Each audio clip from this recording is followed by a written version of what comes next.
Buenas noches, ¿cómo les va? Buenas noches, profe. Buenas noches. ¿Me escuchan? ¿Me ven bien? Buenas noches, doctor. Sí, ahora sí, profe. No. Hola, doctor. Buenas noches. ¿Cómo le va? No Bien, podía entrar, gracias. me costó bastante entrar. Ah, mira. Bueno, Ahí está. ¿qué es lo que vieron la clase pasada el día martes? ¿Alguno que me pueda informar? No tuvimos clases, profe, el martes. ¿Porque fue el día de la primavera? Sí. Exactamente. Sí, estuvimos debatiendo. Algunos queríamos clases y otros no querían y al final, bueno, no hubo clases. El problema es que después los contenidos que no se dictan igual los tienen que estudiar, así que Claro. mucho no ganan. Pero bueno. Bueno, así que la semana pasada fue el parcial. Yo estuve un rato el día jueves en los parciales. No sé cómo le fue a ustedes, si en general les fue bien. Veo que hay menos alumnos. Hay 60 alumnos. Somos como 100 menos. No sé si hubo muchos ausentes o qué es lo que pasó. Para mí muchos ausentes, profesor, porque por los que estuvimos preguntando le fueron bien a casi todos. Sí, yo estuve tomando algunos parciales. Sí, se nota por supuesto que ustedes ponen todo el esfuerzo posible, pero el tema de del sistema virtual, la verdad que conspira un montón contra la posibilidad de construir los conceptos que son esenciales en la materia de una manera, digamos, plena, ¿no? Hay muchas cosas que quedan en el tintero, que no se pueden dictar, que no se pueden discurrir, en fin. Yo insisto en lo que ya les he dicho en varias ocasiones, ¿no? La presencialidad es insustituible y en esas ocasiones cuando se nota particularmente. Pero bueno, estamos en esta situación y por eso que se contemplan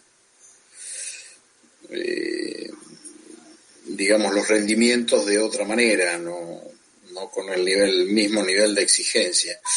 A ver, con el mismo nivel de exigencia en el contexto de la virtualidad, pero digamos que la virtualidad no ofrece la misma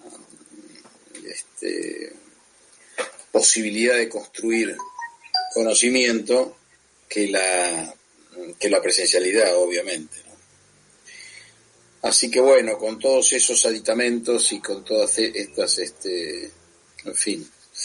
estos pormenores, digamos que la cosa fue bastante aceptable desde el punto de vista de ustedes y creo que del nuestro también.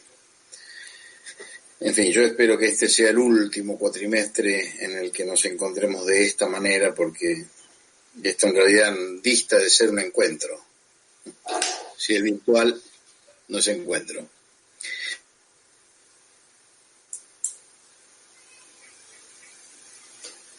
Tiene allí a mano el programa de la materia. ¿Cómo? No escuché. Les preguntaba que si alguno de ustedes tiene a mano el programa de la materia, para que, digamos, para indicarme, creo yo que la unidad con la que deberíamos seguir ahora es contratos, me parece, ¿no? Principios generales, licitación. Sí, doctor. ¿Alguno tiene el programa ahí? ¿Me dicen qué unidad es?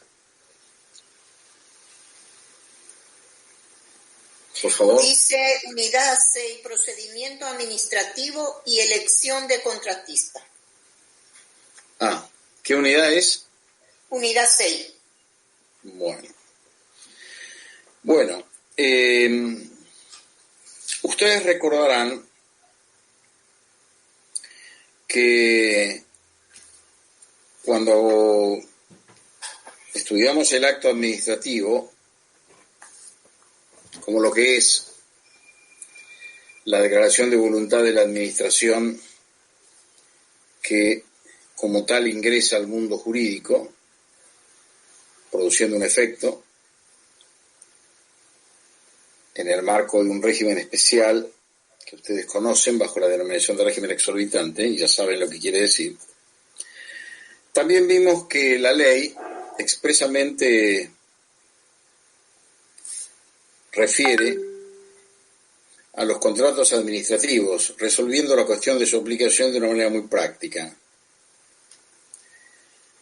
En realidad, yo debería decirles a fuerza de ser honesto que el contrato administrativo, a pesar de lo que dice la ley, el artículo 7, es al acto administrativo lo que el contrato del derecho común es al acto jurídico. En realidad,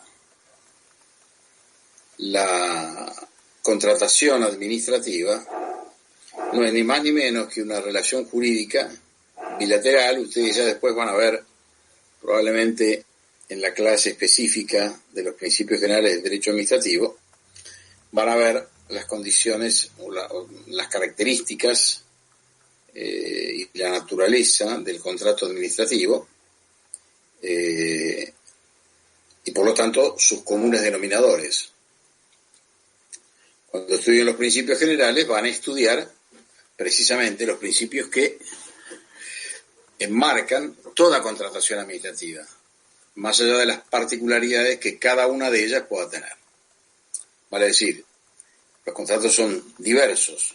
Hay contratos de suministro, contratos de servicios públicos, contratos de obra pública, que son distintos, básicamente en razón de su objeto, y su objeto también condiciona las variables y las contingencias relativas a la vida y a la extinción de esos contratos.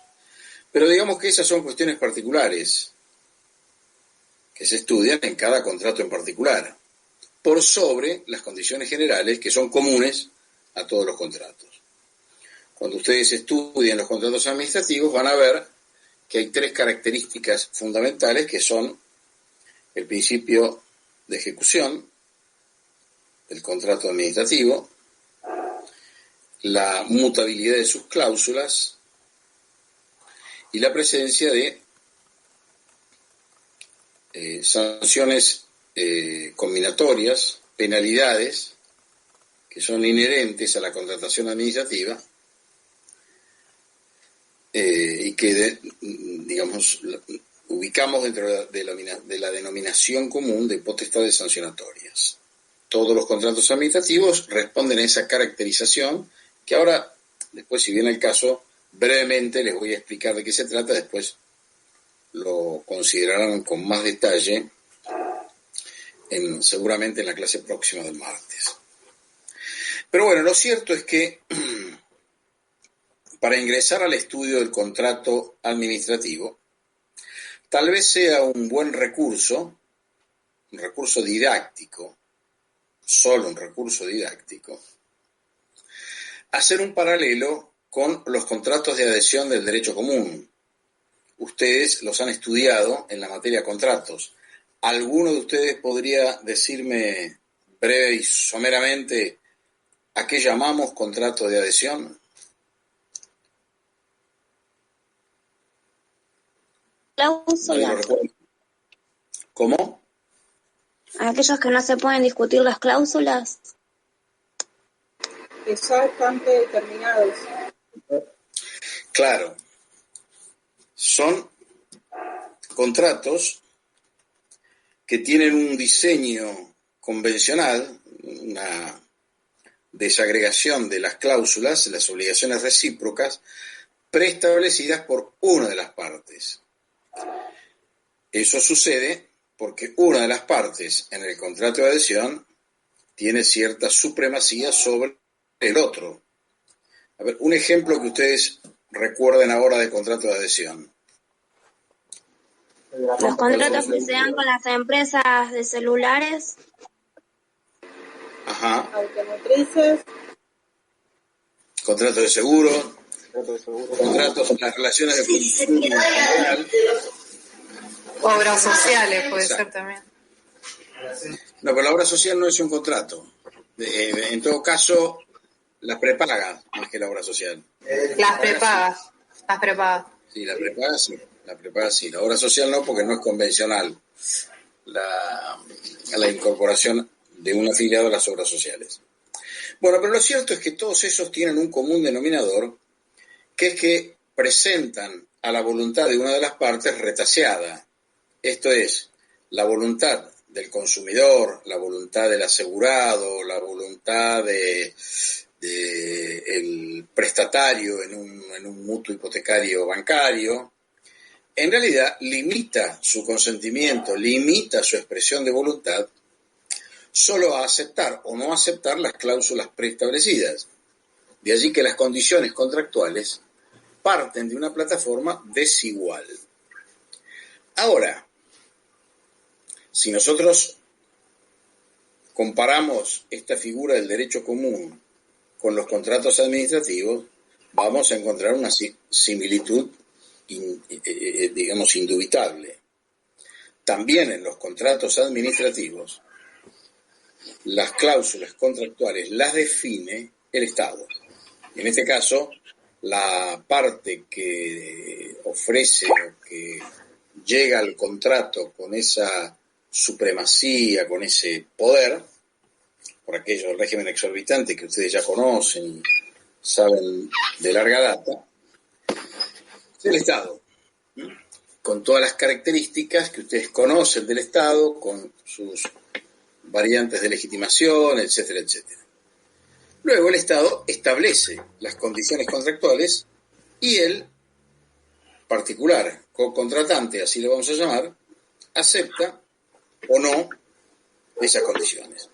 Quiere decir que el consentimiento es un consentimiento que está limitado a ese acuerdo. No hay una libre discusión de las convenciones, como ocurriría en un contrato de derecho común por definición. Ustedes saben que el contrato en el derecho común se define así. Se parte de una plataforma de libertad y autonomía recíproca y en función de esa autonomía se discuten una a una las cláusulas contractuales hasta formalizar, perfeccionar un contrato en el que las voluntades de los cocontratantes concurren para formar el pacto.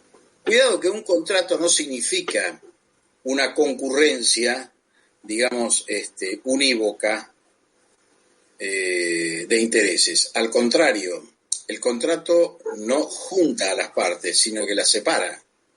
Lo que hace el contrato, o lo que hacen las partes con la figura contractual, es diseñar, conveniar, acordar el modo en que van a regular sus prestaciones recíprocas y esos intereses que son intereses contrapuestos.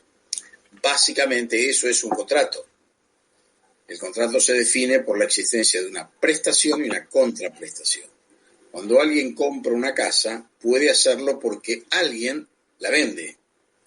Luego, esos intereses son contrapuestos, porque uno quiere desprenderse de la casa que otro quiere tener, y a su vez, para eso, uno tiene que desprenderse de una suma de dinero que el otro quiere recibir. De ese modo, se entrelazan los intereses recíprocos y las partes definen el modo en que van a resolver esa situación que los encuentra en un plano de igualdad y de autonomía. Ahora, el mundo de los contratos actualmente tiene reservadas muy pocas figuras en las que se presentan esos caracteres. La mayoría de los contratos, el mundo negocial en general, está regido por los contratos de adhesión. La mayor cantidad de contratos hoy día son contratos de adhesión que tienen este retaseo de la voluntad, en la medida en que uno no puede decir que no hay voluntad, sí la hay, porque nadie está obligado a aceptar las cláusulas que el otro le ofrece. Pero digamos que la limitación en la expresión de voluntad de una de las partes se da a partir de su sola posibilidad de aceptar o no aceptar esas cláusulas contractuales. Esto en el mundo del derecho administrativo es exactamente igual. Ahora, ¿Cuál es la razón por la cual los contratos administrativos tienen una singularidad absolutamente diferencial de los contratos del derecho común? Naturalmente, lo primero que uno piensa es, bueno, la presencia del Estado, que es una parte con poder, connota esa diferencia claramente. Ciertamente que lo es, pero en términos contractuales eso no alcanza. Si uno compara el contrato de adhesión con el contrato de derecho administrativo, con los contratos administrativos, advierte que no solamente el retaseo de la voluntad está en la aceptación de las cláusulas previamente determinadas de modo unilateral por una de las partes, sino que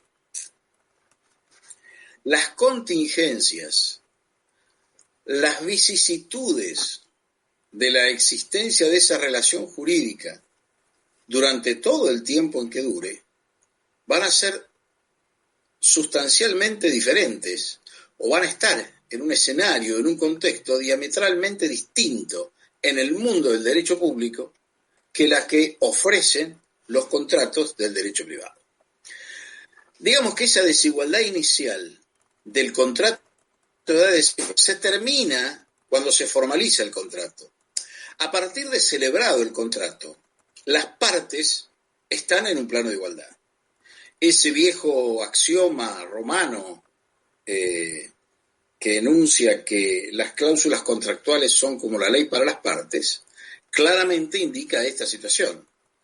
A partir del momento en que el contrato se celebra, hay un plano absoluto de igualdad en el que toda contingencia de conflicto, todo suceso, digamos, de controversia, tiene que ser resuelta por un tercero imparcial, que es el juez. Si hay alguien que quiere rescindir el contrato por incumplimiento, si hay alguien que quiere demandar el cumplimiento, si hay alguien que se queja de la calidad recibida, alguno que reclama por vicios redimitorios o por lo que fuere, y alguien quiere resolverlo por incumplimiento imputable a su contraparte, pues tiene que ir a la justicia. Luego hay todo un desenvolvimiento posterior a la celebración del contrato que es exactamente igual al de los contratos comunes y corrientes, en donde priva la autonomía de la voluntad en su celebración y en su existencia. En cambio, en el mundo de los contratos administrativos, esto no ocurre.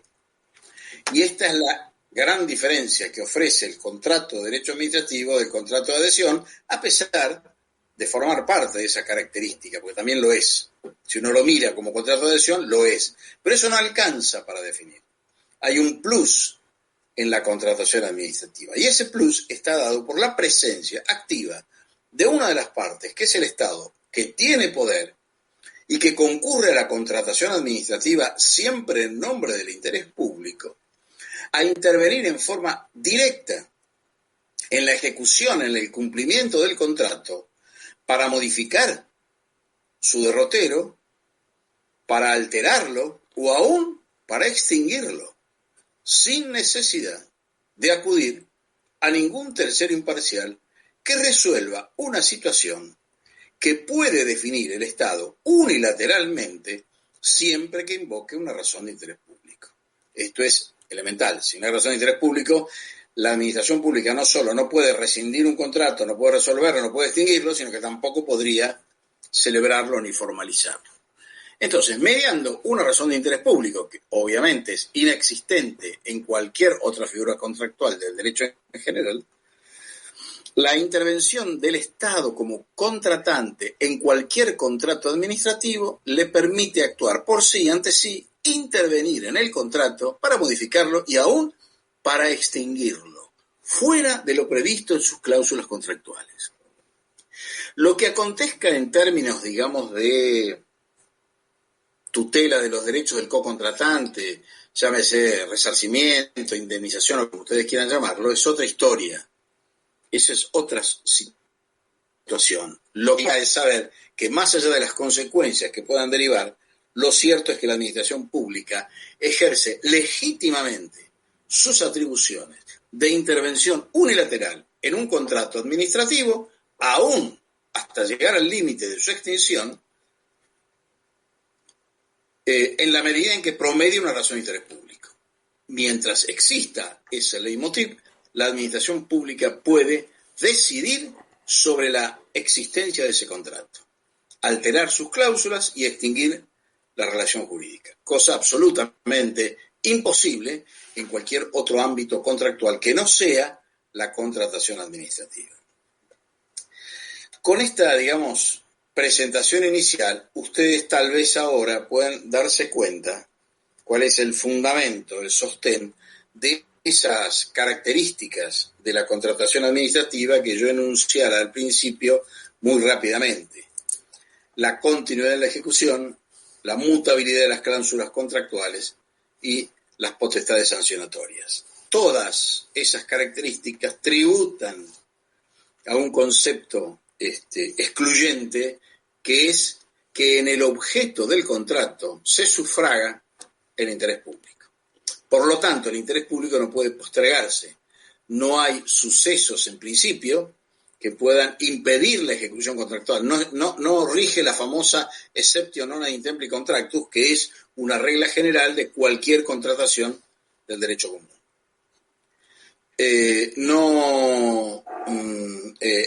Aquella regla que yo enunciaba hace un ratito, relativa al valor de las convenciones como la ley misma, en materia de derecho de contrato administrativo también existe, pero con una limitación, que es la posibilidad de que la administración pública intervenga directamente en el contrato y mute, modifique, altere las convenciones suscritas, firmadas y acordadas. Y finalmente, el marco de las potestades sancionatorias que se reconocen como inherentes a la contratación administrativa supone el reconocimiento a favor de la administración pública como contratante de la aplicación de medidas compulsivas en el contrato para hacer cumplir su objeto. Digamos que el tributo de las medidas compulsivas es para que el contratante cumpla con el objeto contractual. Cuando yo hablo del interés público en el objeto contractual, ustedes sabrán identificarlo. Por ejemplo, en un contrato de obra pública, ¿cuál es el interés público? La obra, el trabajo público, si es una calle, si es un hospital, si es en fin, no sé, un puente, lo que fuere. En el contrato de concesión de servicios públicos, naturalmente, el objeto contractual revela el interés público en la consecución del servicio público que se pone a cargo de un concesionario. Y así podríamos encontrar en el objeto contractual diversos segmentos del interés público, del interés general. Hay contratos, ustedes ya van a ver cuando vean la clasificación de los contratos, en donde el interés público no aparece como inherente al objeto contractual, sino que aparece como marco del contrato, que son aquellos contratos que solemos denominar contratos de atribución, en los que en realidad el interés público funciona de límite al despliegue contractual. Por ejemplo, suponiendo que hubiera una concesión de uso de un bien de dominio público o un permiso de uso, la utilización singular, el uso diferencial que supone para la cosa pública ese contrato administrativo respecto del cocontratante, tiene el límite de no alterar el interés público, no alterar la afectación al uso público de un bien que es de dominio público.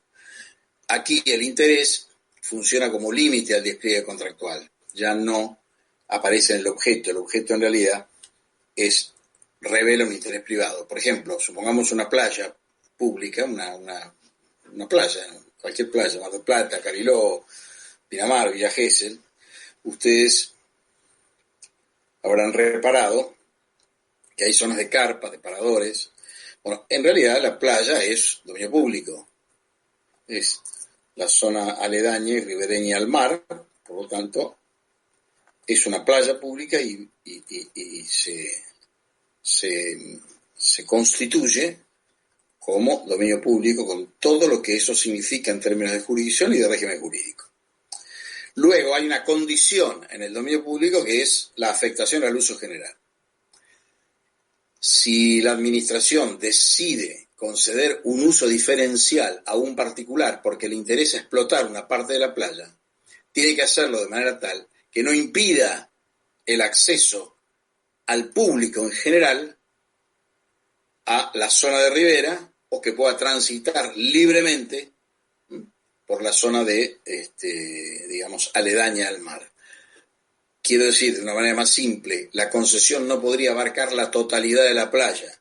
Tiene que haber un espacio libre suficiente para que no se desnaturalice la afectación al uso común de esa geografía, de ese territorio, de ese espacio de arena.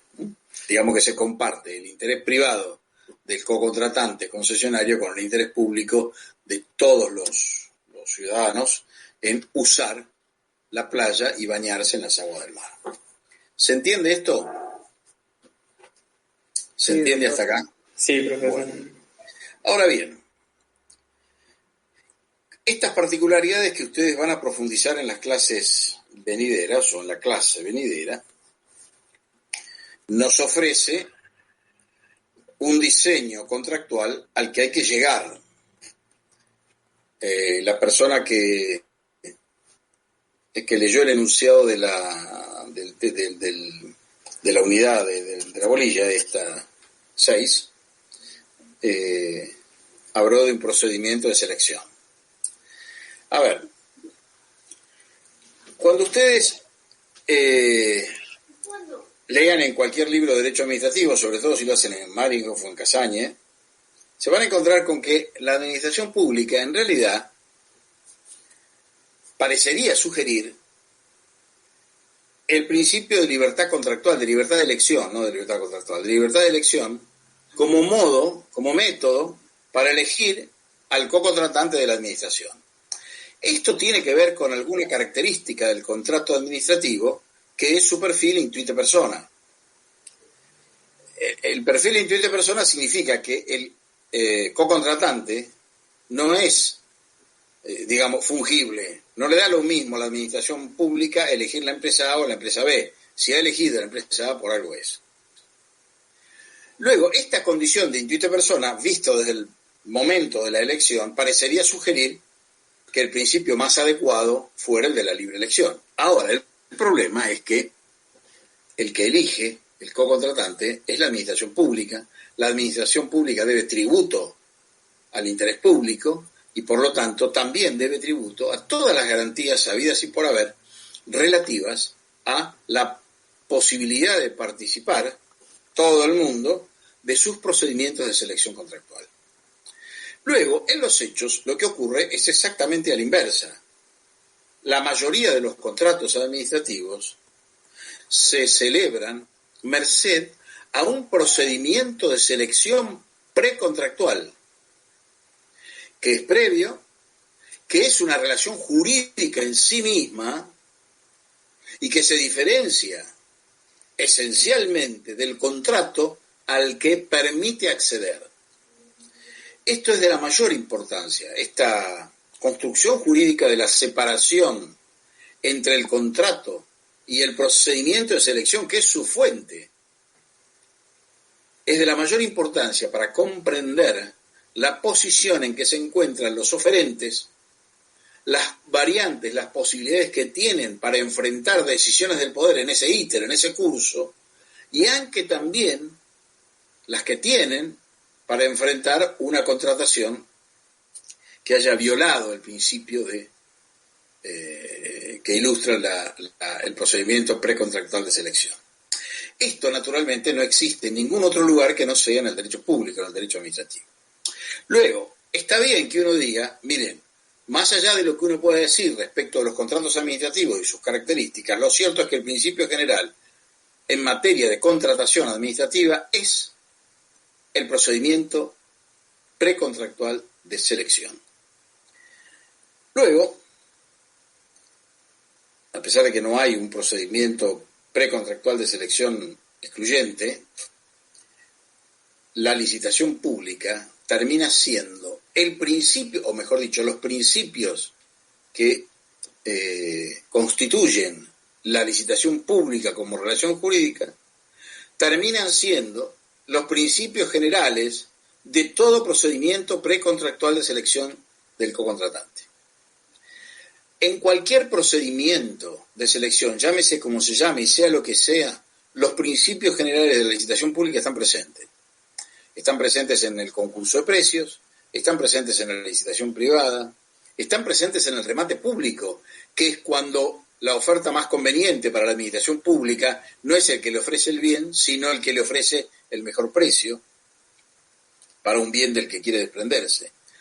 La puja que se da en un remate público es con esa, alteración de la finalidad, porque la administración pública no va a elegir la oferta más conveniente, sino el precio más conveniente. La puja que se da en un remate público, básicamente, es una licitación pública vista, desde el lado de la administración. Es cierto que hay espacios en que la administración pública puede contratar a un co-contratante sin necesidad de recurrir a uno de estos procedimientos. Pero debo decirles que, conforme a la legislación vigente, tanto nacional como provincial, la Ley de Administración Financiera de la Nación o la norma reglamentaria sobre la Ley de Contabilidad, norma reglamentaria sobre contrataciones en la provincia de Buenos Aires, hacen que la regla general en casi todos los contratos, salvo los de poco monto, los de monto escaso o situaciones de urgencia, siempre hay situaciones de excepción que están previstas taxativamente en la ley o en el reglamento, salvo esos casos de excepción o contrataciones de escaso monto, la regla general es que algún procedimiento precontractual de selección tiene la ley prevista. Entiéndase que esta es una exigencia legal. El funcionario, el órgano que decide contratar, tiene que cumplir con el mandato legal que establece qué procedimiento precontractual tiene que seguir. No le está autorizado a apartarse, elegir uno u otro. No. Tiene que circunscribirse a la enumeración, o mejor dicho, a la consigna, no a la enumeración, a la consigna taxativa que establezca la ley. Es la ley la que obliga al órgano a habilitar el procedimiento precontractual de selección para arribar al contrato del que se trate. Ustedes recordarán, cuando hablamos de la clasificación de la actividad administrativa y en particular de la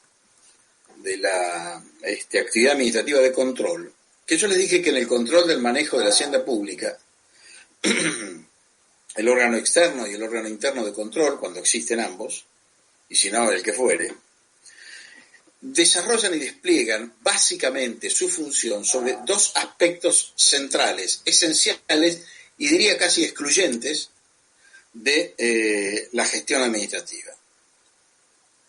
Uno es la adecuación del gasto a la ley de presupuesto. Se los dije esto, les conté que era la ley de presupuesto, que eran los créditos presupuestarios, que eran las partidas, etcétera, etcétera. Primer deber a cumplir por la administración activa que realice un acto de inversión. Y primer aspecto de control que ejercen los organismos de control. El segundo, con el cual se cierra el circuito del control de legalidad, es el procedimiento contractual. Lo que se controla es, además de que el gasto esté arreglado a la ley de presupuesto, con todo lo que eso significa, que también esté arreglado al procedimiento que la ley establece para contratar. Vale decir que el gasto haya sido arreglado al procedimiento precontractual de selección que establece la ley de que se trate. Si es una obra pública, será la ley de obra pública. Si es una concesión de servicio, la norma respectiva. Si es una concesión de obra pública, la ley o el reglamento o el decreto que establezca el modo de elegir. ¿Por qué? ¿De qué se trata esto? Esto se trata de reglamentar una compulsa para que la administración pública elija la oferta más conveniente, la mejor. Para el cocontratante implica una garantía al derecho de formular su oferta. Pero para la administración pública implica la posibilidad, después de la puja que hay en toda licitación pública, de elegir la oferta más conveniente. Y debo decirles que en ese acto de elección va en juego la zona de reserva de la administración. ¿Se acuerdan cuando nosotros formulamos o reformulamos el principio de división de poderes en orden a las zonas de reserva, partiendo de la definición o de la idea del concepto de cada una de las funciones estatales, para llegar hasta la función administrativa, que definimos como una actividad de gestión de los intereses de los recursos humanos y materiales?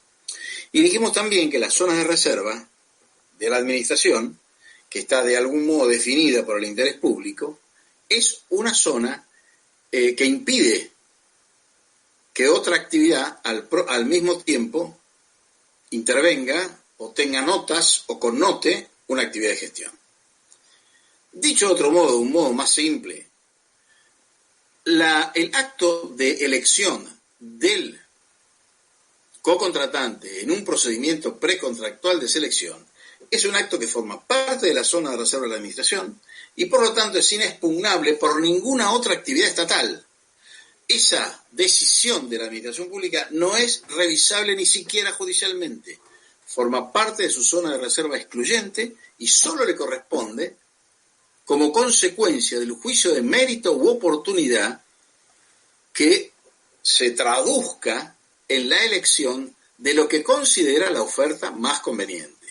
Ahora, eso no significa que en esa consideración, en la que cabría además indicar una cierta discrecionalidad, si nos atuviéramos a la clasificación de la actividad administrativa, esa, elección es una elección que tiene que cumplir ciertos pasos previstos taxativamente por la norma jurídica para dejar a la administración pública en posición de elegir o no elegir a la oferta que haya sido considerada la mejor. El criterio de oportunidad final para decidir si adjudica o no adjudica el contrato aún aquel que haya ganado la licitación pública es reserva exclusiva de la administración. Nadie puede intervenir ni puede cuestionar su elección o su no elección. ¿Se entiende esto? Porque obviamente puede elegirlo y no elegirlo. Ahora bien, ese momento, que es un momento cúlmine, el momento final de la administración pública, de la licitación pública, reconoce una serie de, secuencias previas, anteriores, de cumplimiento irrestricto, partiendo de la base de que la relación jurídica licitatoria, o dicho de modo más general, el procedimiento precontractual de selección del co-contratante es una relación jurídica en sí misma, autónoma y distinta al contrato del que, sin embargo, permite acceder. ¿Se entiende esto? ¿Hay alguna duda, alguna reflexión? Sí, profe, se entiende. Bueno, seguimos adelante entonces. ¿Están todos ahí o no me preguntan porque se fueron todos? Estamos. Bueno. Sí, profesor, me escucha bien. Se entiende perfecto. Acá estamos, doctor. ¿Le podría hacer, Es muy ¿le podría hacer una explícito. consulta? Sí, haga la consulta, sí. No, cuando hablaba de la posibilidad, la potestad o la facultad que tiene el Estado de poder revocar los contratos. Es lo que en los actos administrativos era esto de mérito y oportunidad, ¿no? Que podía revocarlos. Exactamente. Perdón. Exactamente. Acá cuando hablamos de revocar, o mejor dicho, cuando hablamos de la potestad que tiene la administración pública en el marco del régimen exorbitante y del principio de mutabilidad contractual, de la posibilidad de extinguir un contrato administrativo que está en curso, de lo que estamos hablando es de la revocación por razones de mérito, oportunidad o conveniencia, no de legalidad. La legalidad es otra historia. y la revocación por razones de mérito, oportunidad o conveniencia, que siempre es posible en la medida que el acto decisorio tenga una finalidad cierta de interés público, eso no implica, sin embargo, que esa revocación no genere consecuencias jurídicas a favor del contratante. Pero ese es otro problema. Esa no es una cuestión inherente al contrato, sino inherente al derecho de propiedad del cocontratante, que no es lo mismo. Es cierto, el contrato forma parte, una vez que está celebrado, del derecho de propiedad del cocontratante. Si la administración, por razones de mérito, oportunidad o conveniencia, llámese de interés público, extingue el contrato, y eso produce un efecto, digamos, lesivo en el derecho de propiedad, porque el cocontratante pierde una ganancia, porque pierde una inversión o por lo que fuere, sí, claro, eso es susceptible de ser reparado. No solo por aplicación de la cláusula 17 de la Constitución, que es la que garantiza el derecho de propiedad, sino también por la regla de igualdad del artículo 16. Dice, ya voy a ver si él tiene ganas de salir, tiene ganas de hacer más poco que nada. A ver si cortan los micrófonos, chicos. Claro, entonces el que contrata con el Estado, o sea, puede pedir judicialmente, por ejemplo, una indemnización, pero no así el cumplimiento del contrato. Claro, Eso, no, el cumplimiento del contrato no lo puede pedir, lo que sí puede pedir es la indemnización. Por ejemplo, supongamos, en este ejemplo que yo les di de una playa pública, que la administración pública haya concedido por 5 años el uso de esa playa y en el tercer año decide otra cosa, decide que hay una razón suficiente de interés público que hace que en ese lugar se vaya a establecer una, qué sé yo, no sé, un albergue para chicos, un gimnasio gratuito para adolescentes, lo que fuere, de interés público. Bueno, pues puede extinguir esa concesión de uso. Ahora, claro está, tendrá que hacerse cargo de los 2 años que le faltaban al cocontratante en términos de lucro cesante y de daño emergente. Pero eso, vuelvo a repetir, es una derivación, es una consecuencia de esa extinción, porque hay cláusulas constitucionales que funcionan en beneficio o en garantía de el derecho del cocontratante, que indudablemente lo tiene. Ahora, no puede invocar el derecho a seguir con el contrato. Sí puede invocar el derecho a ser resarcido por el perjuicio que la extinción, por razones de interés público, le provoca. ¿Está claro? Sí, perfecto. Bueno. Les estaba hablando entonces de la licitación pública. Miren, esta idea de dividir la relación jurídica contractual en sí misma de la relación jurídica precontractual es el punto de partida para poder ubicar con corrección la situación en que se encuentra el oferente frente a la administración pública cuando está pugnando por ser la oferta más conveniente, es decir, por ser elegido como la mejor oferta. El procedimiento precontractual de selección, nosotros vamos a tomar la licitación pública, que es, digamos, insisto, el principio general que nutre todo lo demás. Cuando uno sabe lo que es la licitación pública, replica los principios de la licitación pública a todos los demás procedimientos precontractuales de selección y le aplica exactamente los mismos principios. Sea un concurso de precios con 5 personas, una licitación privada con 20, una licitación internacional con 5.000, no interesa. Un remate público, lo que fuere, siempre está en el núcleo de esas relaciones la regla general o las reglas generales de la licitación pública que ahora vamos a estudiar. En realidad la licitación pública es un llamado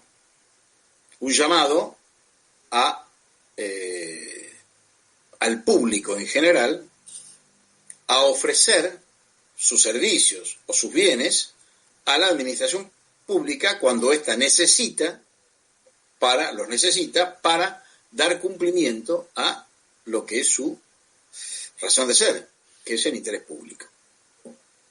Este llamado, en realidad, responde básicamente a tres principios jurídicos sin los cuales esa relación jurídica licitatoria, que ahora verán la importancia, ahora van a empezar a ver la importancia que tiene definir con autonomía la licitación pública del contrato. Les decía entonces, ese llamado a presentar ofertas sobre lo que necesita la administración pública debe responder a tres reglas fundamentales. La primera es la publicidad. La publicidad es un componente sine qua non porque es obvio que la administración pública, si no respetara la regla o la exigencia de publicidad, dejaría reservado a situaciones, digamos, de privilegio o de conocimiento indirecto la posibilidad de licitar, lo que francamente contradice no solo el orden jurídico, sino el orden republicano. Vale decir, todas las personas en las mismas condiciones deben estar en igualdad de condiciones para pujar en un procedimiento licitatorio en la medida en que cumplan las condiciones del llamado. Pero digamos que son las condiciones del llamado las que determinan cuál será el universo que quede afuera y el que quede adentro. Pero no la decisión de la administración pública.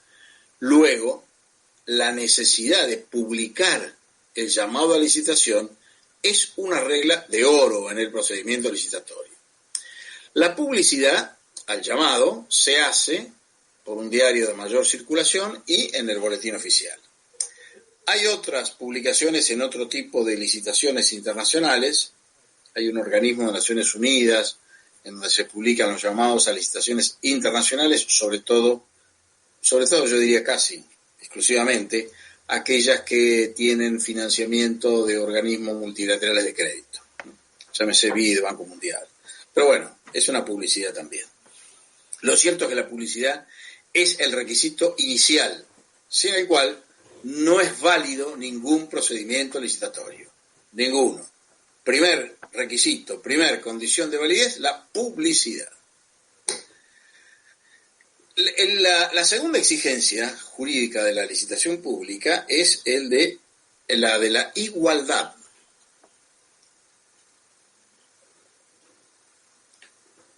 Cuando uno habla de la igualdad en la relación jurídica licitatoria, a lo que se está refiriendo es a la igualdad de trato en el procedimiento precontractual de selección de todos los oferentes. ¿En qué se traduce esto?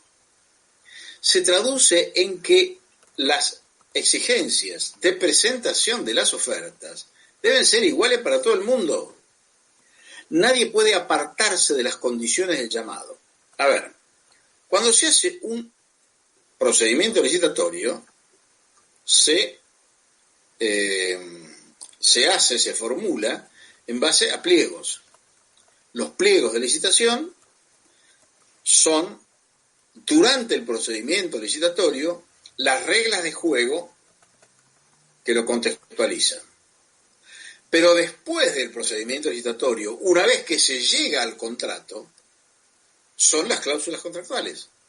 Los pliegos de licitación son las cláusulas del procedimiento, las reglas del procedimiento precontractual, pero a la vez, cumplido y terminado el procedimiento licitatorio, se convierten en cláusulas contractuales. Se integran. Los pliegos se integran al contenido del contrato. De modo tal que, de ese modo, se respeta la igualdad, porque si después el cocontratante que es elegido le cambian, alteran las condiciones del llamado y terminan formalizando un contrato distinto, eso vulneraría claramente la regla de igualdad con los otros oferentes.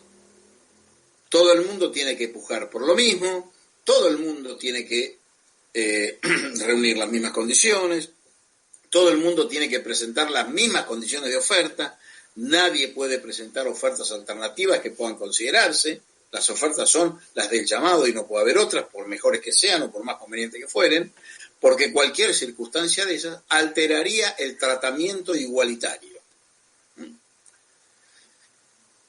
La tercera regla es la regla de concurrencia. En realidad esto se traduce en el derecho que tienen los oferentes a que sus ofertas sean consideradas, no ganadoras, sean consideradas, y se les explique fundadamente cuál es la razón para colocarlas en determinado lugar, en determinada jerarquía, en determinado orden, en el orden de mérito. Porque finalmente la licitación pública termina en eso, hay un orden de mérito de la oferta más conveniente hasta la última, hasta la menos conveniente. El derecho que tienen los contratantes es a que sus ofertas sean consideradas, sean ponderadas, aun cuando sean rechazadas. Entonces, publicidad, igualdad y concurrencia son las tres reglas de oro a las que se sujeta el procedimiento licitatorio. Ahora van a ver cómo funciona esto. Como verán, el oferente tiene un derecho subjetivo, no a contratar, pero sí a participar en condiciones de igualdad, publicidad y concurrencia en el procedimiento licitatorio. Ese es su derecho subjetivo.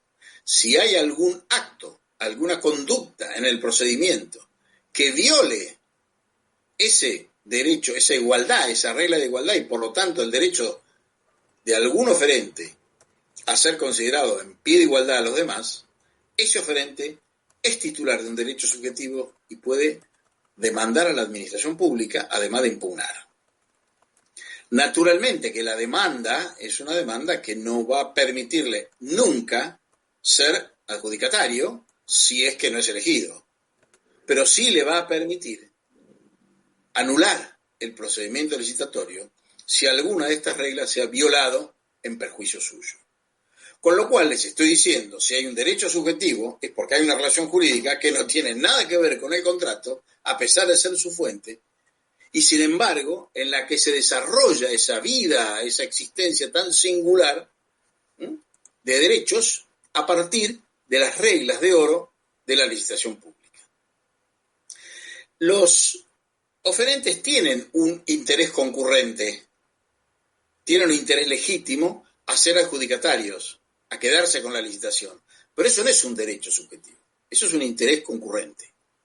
El derecho subjetivo lo tienen a que sus ofertas sean consideradas, a que lo sean en un plano de igualdad y a que la licitación pública se publique.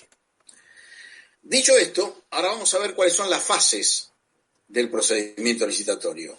¿Hasta acá hay alguna duda? ¿Alguna pregunta? No, doctor. Derecho concurrente se refiere a derecho a interés legítimo, puede ser, que tengan, ¿cómo es el...? Claro, es interés legítimo, sí. Okay. Interés legítimo, sí. Es interés legítimo. Ese interés legítimo se traduce en el interés compartido de ser adjudicatarios, pero a su vez también se traduce en la legitimación para demandar la nulidad del procedimiento licitatorio si es que se ha violado alguno de esos derechos, alguna de esas exigencias, quiero decir, que he enumerado: publicidad, igualdad y concurrencia. ¿Está claro? Sí, perfecto. Lo que dijo de publicidad también respecto del concepto de licitación, ¿no? Porque si es un llamado a ofertar, claramente tiene que haber publicidad para que se cumpla. Sí, digamos, sí. ¿no? Por eso, sí. Cualquiera podría presentarse para decir que ha habido un defecto de publicidad. Y en ese caso, el que se presentara no es el oferente. Ahora vamos a ver cuáles son las posibilidades a partir de la condición de oferente y otra condición que no alcanza a ser oferente. Porque básicamente uno debería interpretar, de acuerdo a lo que yo acabo de decirle, que los únicos que pueden impugnar la licitación pública o los pliegos son los oferentes. En principio eso está bien, excepto para la impugnación de pliegos antes de la apertura de las ofertas. Por ejemplo, supongamos que hubiera un pliego, un llamado a licitación pública no sé, en la Facultad de Derecho de Loma de Zamora, que indica que en el concurso para la Cátedra de Derecho Administrativo no se admiten personas con estatura menor a 1,75 m. ¿Yo qué hago? Yo no llego al 1,75 m, ni ahí. ¿Qué me sugerirían ustedes que hiciera? Si es que me quieren ayudar. Si no, me quedo fuera. Y no se presenta, doctor. ¿Cómo? Y no se presenta.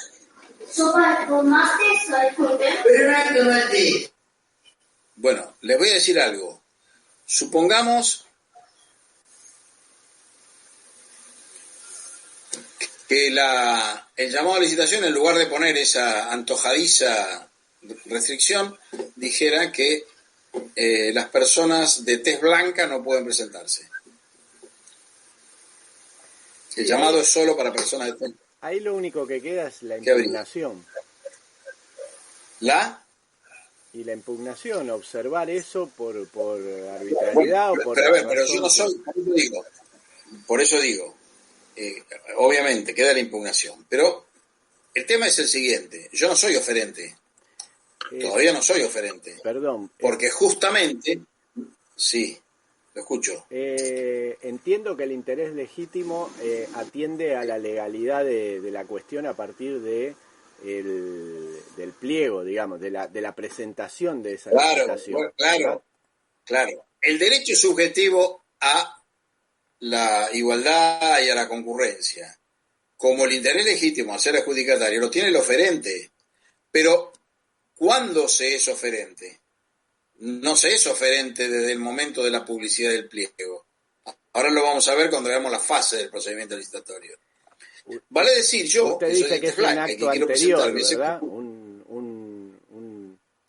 Algo que pasa antes, digamos, el momento de ser oferente. Por eso digo.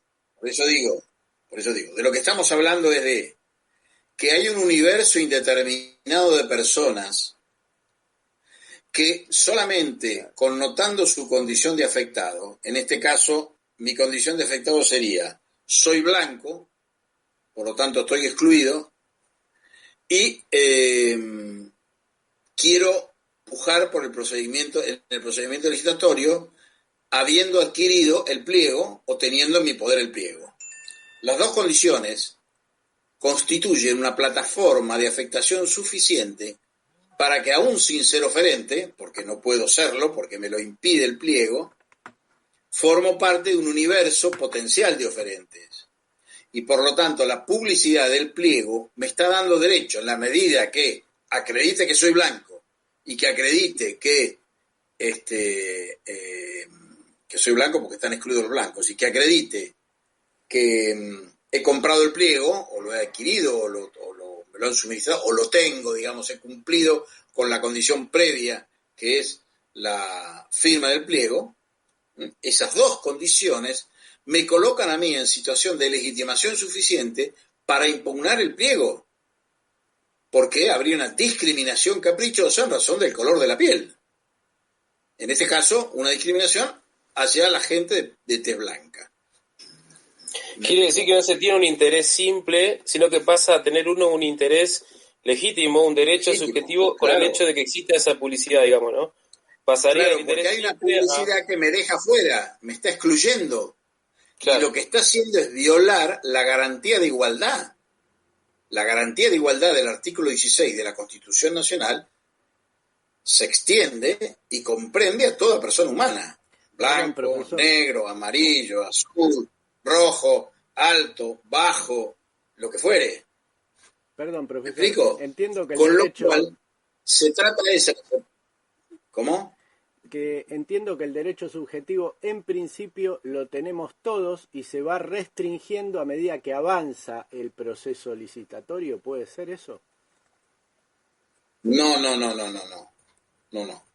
El derecho lo tenemos siempre y no lo perdemos nunca. El tema es que en la medida en que el procedimiento licitatorio avanza, el universo se va restringiendo a las personas que o a los oferentes que están en condiciones de seguir. Hay pasos en la licitación pública, hay diversas modalidades de licitación pública, sobre único, doble sobre, en fin, hay toda una serie de fórmulas, pero cualquiera de ellas que se elija debe respetar estos principios. Y del que yo estoy hablando, que primero les dije la exclusión por la estatura y después por el color de la piel, les dije acerca de estos ejemplos para connotar claramente que esa sería una exclusión caprichosa, arbitraria, contraria a las garantías constitucionales, contraria a la ley y contraria al orden jurídico. Porque, insisto, la garantía de igualdad es para toda persona. No hay, digamos, variantes ni posibilidades de excluir ad initio a personas que deben ser tratadas en su totalidad en condiciones de igualdad. El universo que abre la publicidad es absoluto. Para todo el que quiera una exclusión, solo una exclusión ahí, ya deja de ser válida. En este caso, en realidad, la exclusión es caprichosa. Uno podría decir, bueno, estoy llamando a profesores que tienen que reunir estas condiciones. Sí, está bien. Me presentaré o no me presentaré si las reúno. Y si no las reúno, no me consideran la oferta. Pero eso es una cosa muy distinta a que aún en esas condiciones proscriban mi posibilidad de ser oferente por una cuestión de raza, sexo o religión. Eso es absolutamente antijurídico e inconstitucional.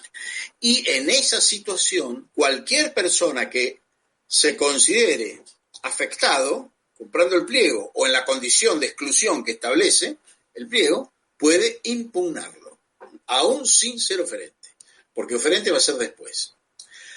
Precisamente en este punto yo quería decirles que la licitación pública tiene...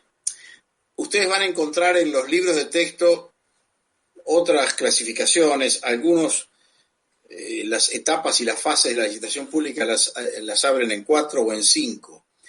Para mí, porque me parece mucho más claro y mucho más comprensivo y mucho más integrador el concepto, en el concepto de unidad de la relación jurídica licitatoria, para mí las fases, más allá de que alguna de ellas pueda subdividirse, las fases de la licitación pública son 3. La primera es la fase preparatoria. ¿En qué consiste la fase preparatoria? Pues en formular la oferta.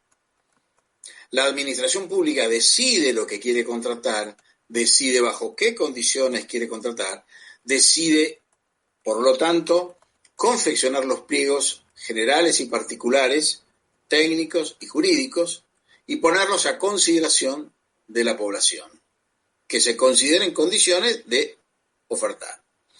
Esa fase preparatoria es una fase unilateral. Para decir, ¿quién interviene en la etapa preparatoria? Solo la administración pública. No hay nadie más que intervenga, excepto que después de la publicación aparezca alguna situación como la que describíamos hace un rato. Pero hasta la publicidad, hasta cumplido el requisito de publicidad, la fase preparatoria es unilateral. Se desenvuelve en el ámbito interno de la administración y se traduce en la formalización de los pliegos de llamado a licitación. ¿Bajo qué condiciones tendrán que ser presentadas las ofertas? ¿Bajo qué condiciones se va a desarrollar el contrato? ¿Y bajo qué condiciones los oferentes tendrán que ofertar? Esa etapa va desde el momento en que la administración pública decide convocar a ofertas, convocar al llamado a licitación pública, hasta el momento en que el llamado a licitación se publica. Una vez que se publicó, aparece esta situación eventual, posible, de impugnación de los pliegos, en cuyo caso habría una especie, si se diera esa circunstancia, de bilateralidad restringida al afectado. Pero en realidad, la fase preparatoria comprende también a la publicidad y llega hasta el acto de apertura de las ofertas, porque en rigor, cuando se publica el llamado a licitación, ¿qué es lo que se publica? Se publican todos los pliegos, se publican todas las condiciones del llamado, y además se dice en qué lugar, qué día y a qué hora se va a efectuar la apertura de los sobres, la apertura de las ofertas. Desde el momento de la decisión, pasando por este ítem de la publicidad que tiene esta característica posible que yo acabo de decirles, hasta el momento de la apertura de las ofertas, todo ese ítem, todo ese procedimiento es unilateral y forma parte de lo que se llama la fase preparatoria de los pliegos, porque aún si hubiera alguna impugnación, alguna cláusula de los pliegos, eso tendría significación, mejor dicho, en la reformulación de algún aspecto de los pliegos del llamado a licitación. Esa significación, ese reflejo, sigue siendo parte de la etapa preparatoria. Luego, esa etapa llega hasta el momento en que se abren las ofertas. Hasta el momento de la apertura de las ofertas llega la etapa preparatoria. A partir de la apertura de las ofertas, el sesgo de la relación jurídica licitatoria cambia. Deja de ser un sesgo unilateral, deja de ser un procedimiento unilateral para convertirse en un procedimiento ya bilateral. Bilateral quiere decir que está el Estado y los oferentes. Obviamente hay una parte que son los oferentes que es una parte plural. Hay una pluralidad de sujetos que integran la parte que llamamos oferentes. Pero a partir de entonces la relación jurídica se bilateraliza y aparecen y entran en juego los derechos y los derechos de los oferentes y los deberes de la administración pública en términos de publicidad, igualdad y concurrencia. Ese momento de la apertura de las ofertas convierte a los licitantes en oferentes. A partir de ese momento ya son oferentes. El procedimiento es bilateral, es una fase que se desenvuelve completamente unilateral y es una fase en donde lo que se analizan son las condiciones de admisibilidad de las ofertas, si las ofertas cumplen con las condiciones formales del llamado, haber suscrito los pliegos, haber presentado garantías de oferta en los términos que establezca el pliego, haber justificado la personería de quienes se presentan, haber justificado las condiciones técnicas de idoneidad, en suma, haber cumplido con todos los requisitos formales de presentación que deben ser iguales para todo el mundo. Aquellos que superen esa etapa dentro de la fase esencial, siguen en carrera para la segunda instancia de ponderación del mérito de sus ofertas. Es decir, primero la administración pública analiza cuáles son las ofertas que superan las condiciones de admisibilidad y solamente siguen adelante aquellas que efectivamente las superan. A ver, normalmente el procedimiento es así, podría no ser así, pero aunque no fuera así, aunque se juntara todo, la fase seguiría siendo bilateral, seguiría siendo una etapa esencial en las condiciones en que nosotros la hemos enunciado. Los oferentes son la contraparte del Estado en todo el desarrollo sucesivo que tenga esa etapa dentro del procedimiento de la licitación pública. Profesor, ¿cómo se llamaban los oferentes cómo se llamaban los oferentes en la fase preparatoria? Que usted dijo recién, no lo pude escuchar. Yo dije licitantes. Ah, está bien. Lo puede llamar administrados, es lo mismo. Ciudadanos, como usted quiera. El oferente ya sí es una categoría dentro de una relación jurídica bilateral. Como allá todavía no es bilateral la relación jurídica, pues llámelo como usted quiera.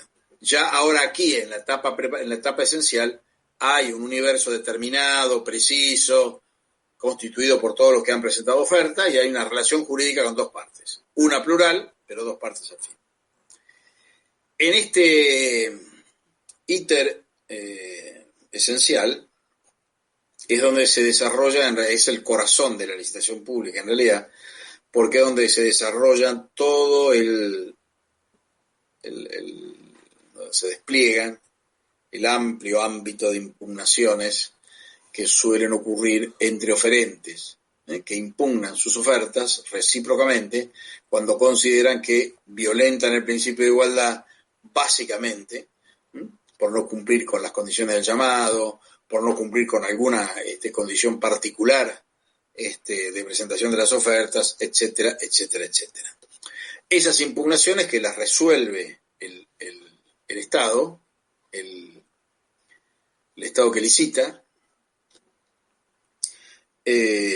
naturalmente pueden llegar a los estrados judiciales, porque como se trata de un derecho subjetivo y esta es una relación jurídica que está constituida por esas notas de igualdad y de concurrencia, está claro que cualquier violación a esos derechos, esas garantías constitucionales, suponen una cuestión de validez de la decisión administrativa relativa a la impugnación, porque la deniegue o porque la acepte o por lo que fuere, que habilita la intervención judicial a través de la demanda contenciosa anulatoria que corresponda. Bien entendido que esta relación jurídica que confiere derechos a los oferentes no implica modificar el curso de análisis de conveniencia. Acá esto no está en juego.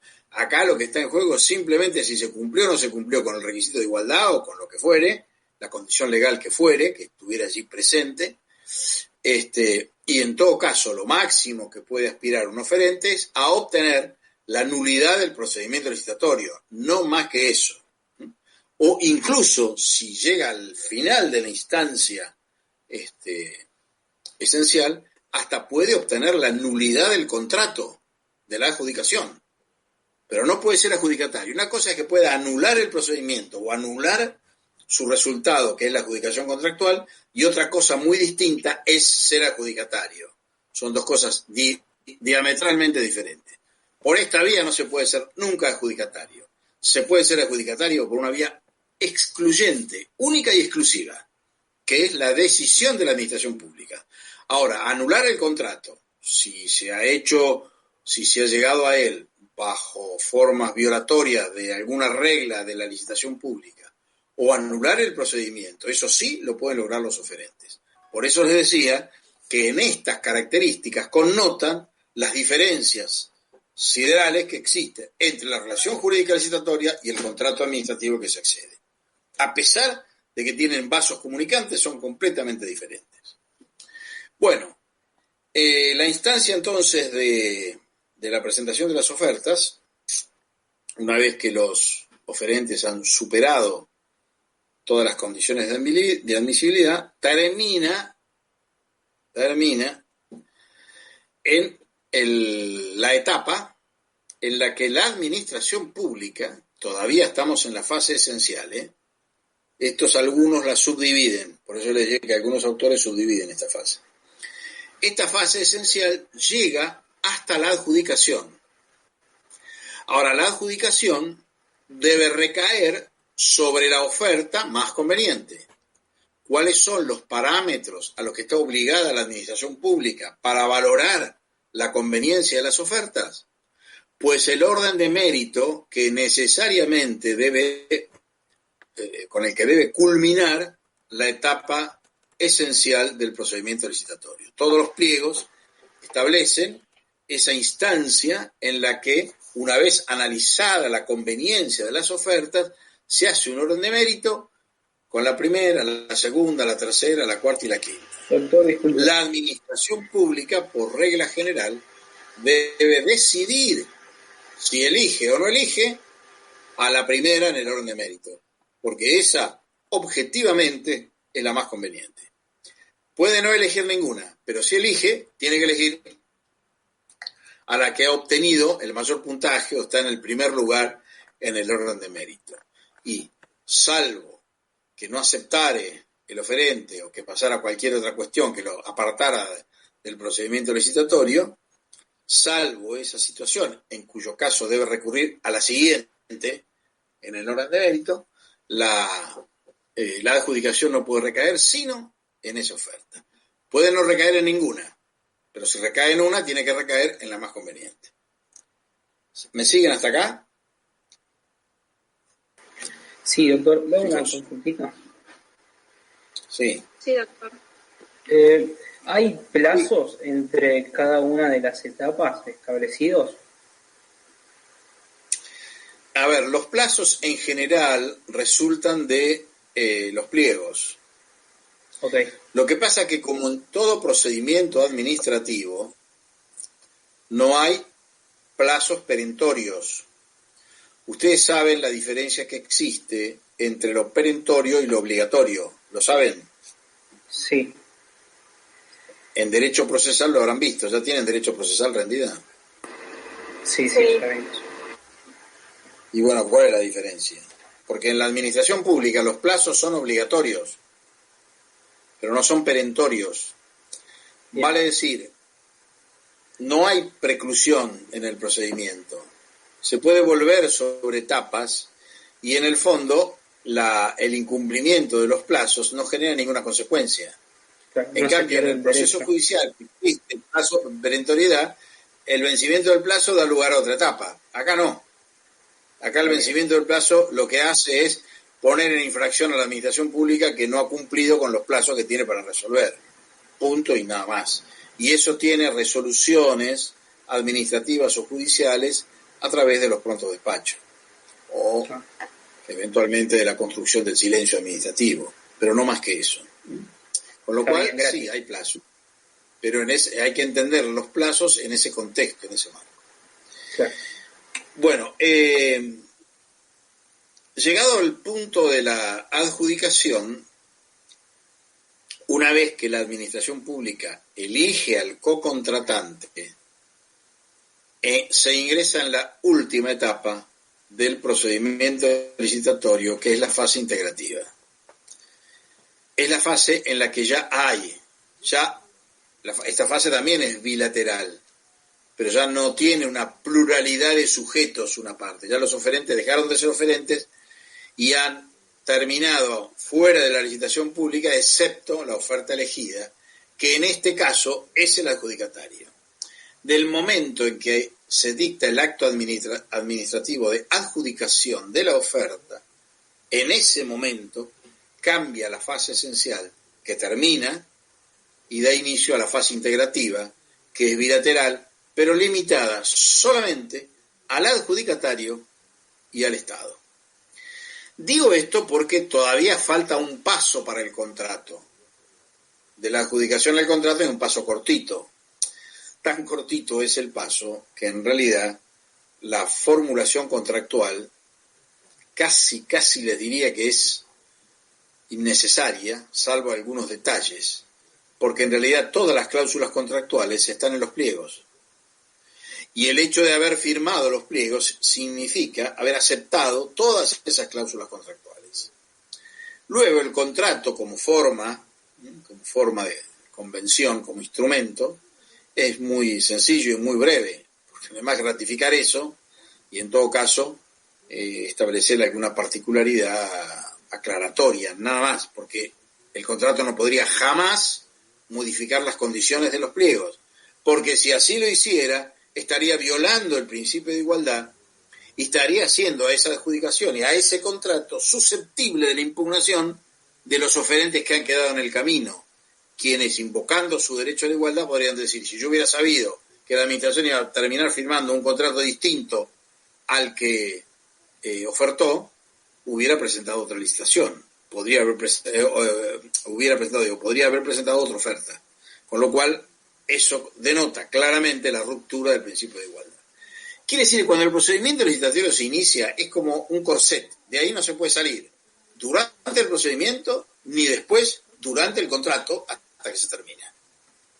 Fíjense hasta dónde llegan las reglas, hasta dónde impregnan las reglas de legalidad del procedimiento licitatorio una relación jurídica contractual. A pesar de que son relaciones jurídicas diferentes, a pesar de que tienen autonomía, a pesar de que connotan situaciones de derechos subjetivos e intereses legítimos diferentes, sin embargo, se integran de tal manera, por eso esta fase se la llama también integrativa, se integran de tal manera que en realidad el contrato mismo, las cláusulas contractuales, son las condiciones y de los pliegos, porque los pliegos tienen condiciones de oferta, pero también condiciones del contrato, porque los oferentes tienen que saber qué es lo que van a contratar. Y la administración tiene que saber de antemano cómo va a ponderar la conveniencia de las ofertas sobre la base de un objeto contractual definido y de unas prestaciones recíprocas convencionales ya preestablecidas. Con lo cual, los pliegos que rigieron durante todo el procedimiento licitatorio, como si fueran la ley, ahora se convierten en cláusulas contractuales. Y esa conversión es excluyente, no admite otra cosa, tiene que ser así. A partir de ese momento, entonces, de la adjudicación entramos en la fase integrativa, es una fase bilateral entre el adjudicatario y el Estado y el modo de acceder al contrato administrativo. A partir de ese momento se devuelven las garantías de oferta, se piden otras garantías que son de cumplimiento del contrato y alguna otra más, y una vez que el adjudicatario cumple con esas condiciones previstas en los pliegos, accede al contrato y el contrato empieza a regir. Así empieza la vida del contrato administrativo. Desde el momento en que arrancó la fase preparatoria hasta el momento de la ejecución del contrato y su cumplimiento, hay todo un íter que va pasando por sucesivas etapas constitutivas de relaciones jurídicas diferenciales hasta llegar al contrato mismo. ¿Se entiende? ¿Se entendió esto? ¿Hay alguna pregunta? La preadjudicación, ¿qué rol juega? ¿Es un periodo que se deja para estas impugnaciones o tiene otro rol más? La preadjudicación en realidad es el orden de mérito. Cuando se publica el orden de mérito, se le hace saber a los oferentes, es porque ahí ya hay una preadjudicación.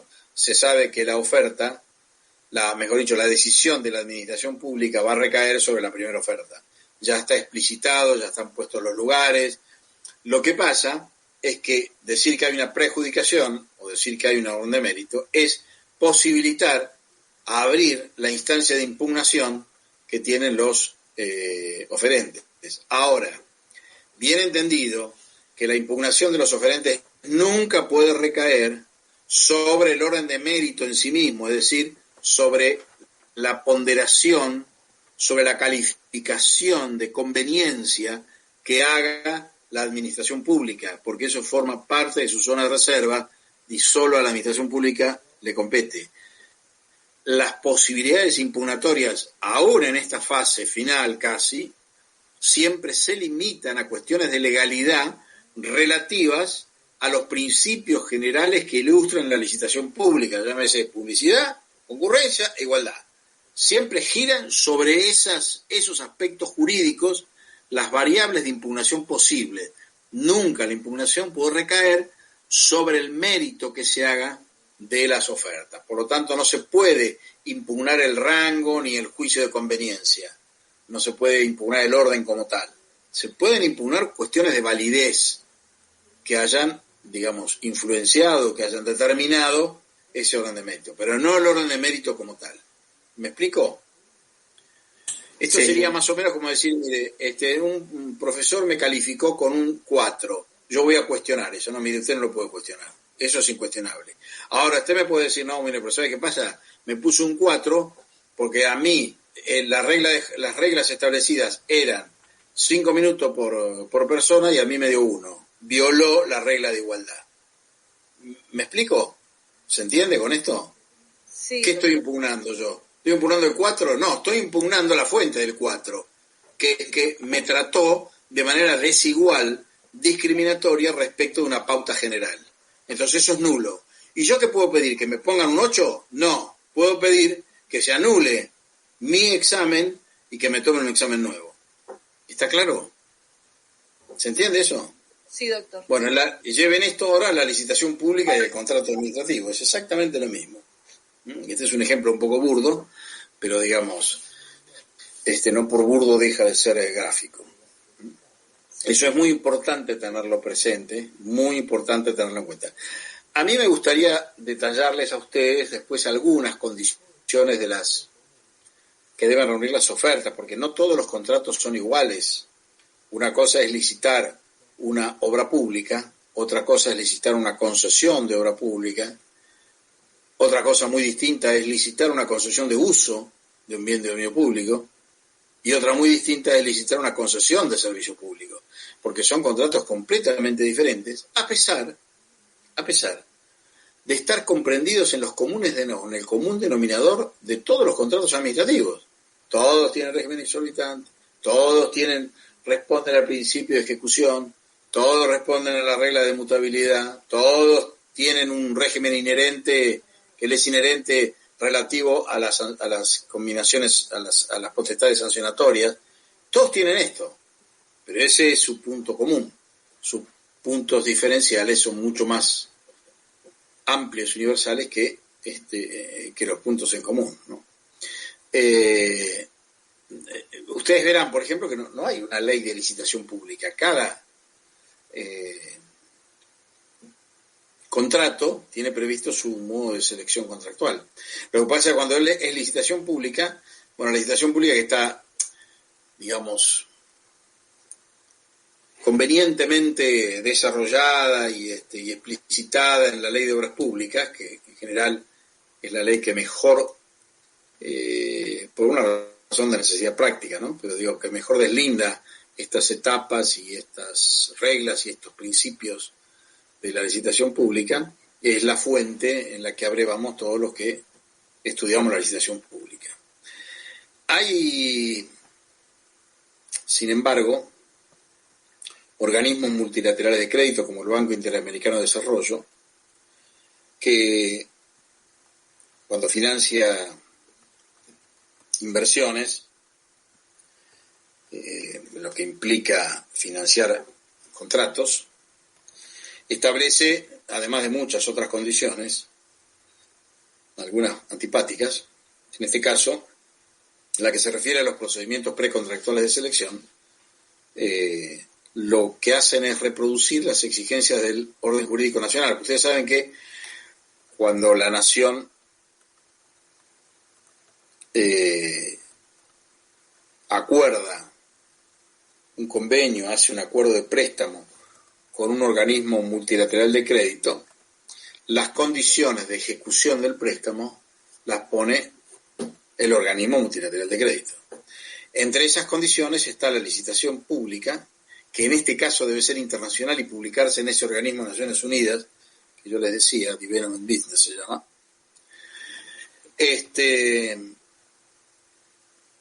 Pero, digamos, exige como regla la licitación pública. Y cuando define los principios de la licitación pública, en sus normas internacionales que se incorporan ad hoc, digamos, a los efectos de cada contrato de préstamo al derecho interno, establece estos principios, enuncia estos principios: publicidad, igualdad y concurrencia. Reproduce exactamente lo mismo que yo acabo de decirles a ustedes en términos de principios generales de la licitación pública en el derecho interno. Digamos que uno nunca tiene que perder de vista, sobre todo en el derecho administrativo, que el orden, la sujeción al principio de legalidad, la sujeción al orden legal, al que debe tributo siempre a la administración pública, cualquiera sea su actuación, no solamente supone las leyes y reglamentos y normas escritas, sino también los principios generales del derecho. Esa es la regla. El principio de legalidad en la administración pública significa eso. Con lo cual también los principios generales del derecho integran ese orden de legalidad que debe respetar la administración pública, cualquiera sea su actuación. Bueno, ese orden está integrado, además, como letra expresa, cuando se licitan contratos administrativos con financiamiento externo a través de un acuerdo con algún organismo multilateral, como puede ser el BID o el Banco Mundial.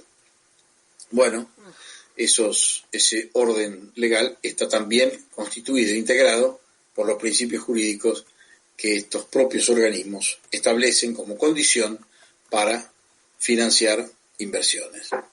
Después veremos si financian o no financian, ¿no? Poco es lo que financian o nada, pero bueno, eso es otra historia. Si es bueno o malo es otra historia. Lo que tiene de bueno es los principios. Son los principios a los que reduce, digamos, o a los que constriñe todo procedimiento precontractual de selección en la medida que coincide con el derecho argentino. Punto. Esa es la licitación pública. Digamos que una buena presentación de la licitación pública debería terminar acá, salvo que haya preguntas de ustedes que con mucho gusto les respondo si las hay.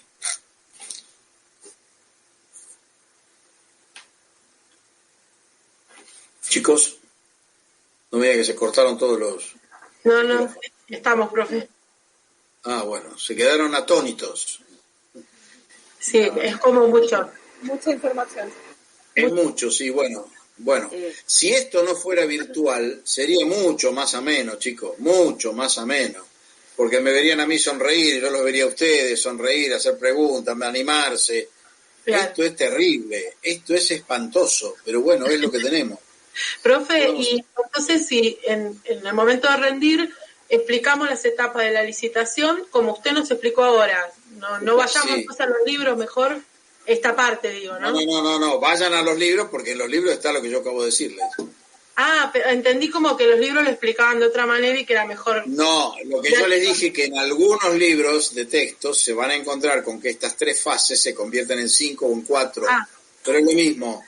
En el texto... En el texto que está subido en el aula virtual. Estamos diciendo lo mismo. Ahora, si yo, por ejemplo, le digo, bueno, mire, la fase esencial tiene 2 etapas, 2 subfases, esta y la otra, bueno, sí, pero termina en la adjudicación. Termina la segunda, o la cuarta, o la tercera, o la que se nombre. Pero ese es el punto de inflexión para volver a el contrato administrativo, o mejor dicho, es el punto de arranque del contrato administrativo. Bien. Por lo cual le digo, estas 3 pueden ser 5, pero siguen siendo estas. Yo se los hago más simple. Claro, está bien, claro, para entenderlo, pero después podemos ampliarlo con la bibliografía. Exactamente. En el texto que está en el aula virtual está, como lo explicó el profesor. Yo lo había leído ahí eso y estaba. Sí, en el texto, y sí, por una razón de coherencia lo ponemos así, sí, así está, sí. Sí. Bueno, ¿algo más, chicos? No, doctor. Nada más. Gracias, doctor. Bueno, muy bien. Muchas gracias. Terminemos ahora. ¿Cómo? No escuché. ¿Cómo? ¿Qué me dicen? Muchas gracias. No, al contrario, chicos, gracias a ustedes y nos vemos el jueves que viene. Hasta el jueves. Buenas noches. Gracias, profesor. Hasta luego. Chao. Hasta luego.